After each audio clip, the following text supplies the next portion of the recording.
para sa compressor. Kasi ayaw na mag-build ng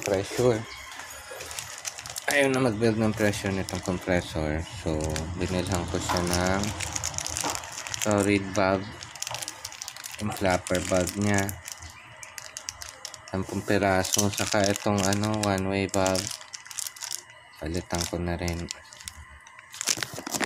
Ayaw na niya kasi mag-build ng pressure eh. So, binilang ko nito. Palitan natin. Saka yung reed valve dito sa loob. Gumagana kasi siya. Kaya lang, hindi na nag-rebuild ng pressure. So, sana kasi. Diyan muna natin ang silicone. Reed valve.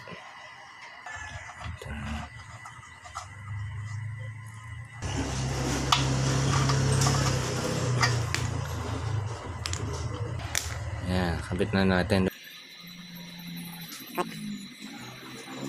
Para lang sigurado yung hangin niya.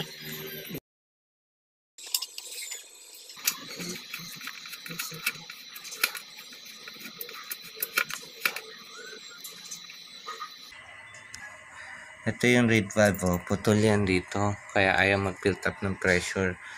Minsan, or hanggang 30 lang ayaw na umangat. Dahil dito yung putol na reed valve. Ito, papalitan natin.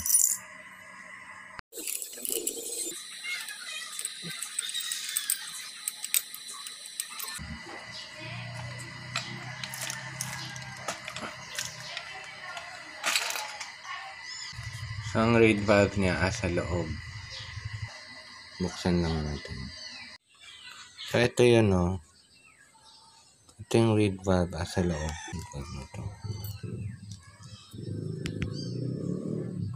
Ayan, oh. Ito, pinalitan ko na ito eh. Reed valve. So, ano lang to gawa sa paleta. Dito yung dito sa loob yung reed valve. Yan yung nagpapapasok ng hangin dito sa piston. Ito yung piston ng compressor. So, putol siya eh. In time, sobrang katagalan napuputol siya dito. Puputol siya dito. Diyan, nakapatong yan dyan. So, minsan ayaw na mag-build ng pressure pero maandar siya. Or hanggang 30 lang ang pressure niya. Hindi umaabot ng magpapahinga siya. Ibig sabihin, putol na tong reed valve. Flapper valve ang tawag nila dito. So, ito papalitan natin. Oh. May na-order ako, 2. So, dito, saktong-sakto yan. Oh. Tapos, isa dito. Yan. So, ganyan lang. Para nakapesto siya. Oh. Lagyan ko konting silicone para pag binaliktad mo, hindi siya nahuhulog, di ba? Nakapwesto ng ganyan, di ba? Yan.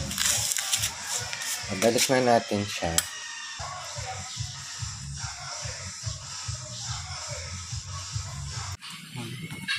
Balik na natin, oh. Shoot nyo lang doon sa mga butas. Yung screw. Yan. Nahigpitan na natin.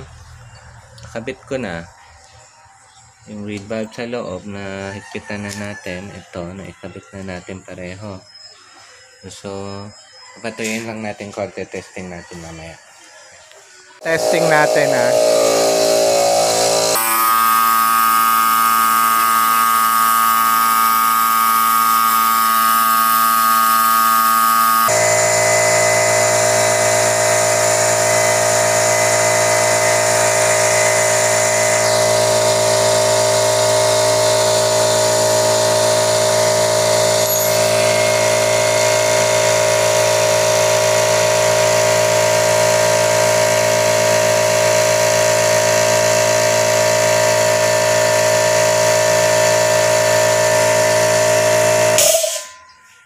Tanyo, ayos na di ba?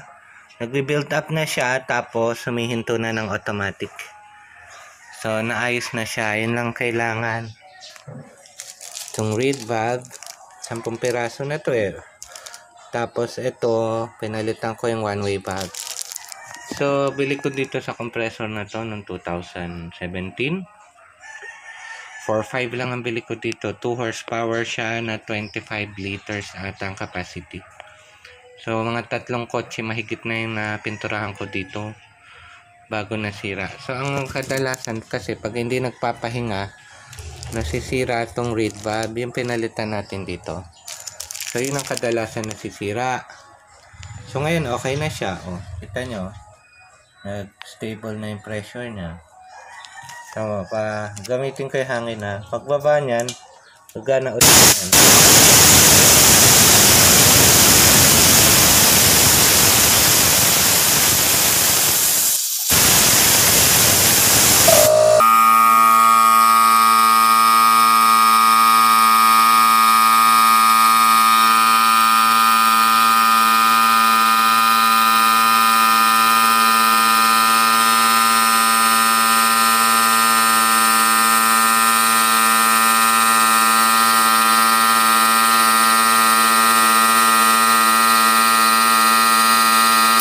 Ayan. So, okay na, di ba?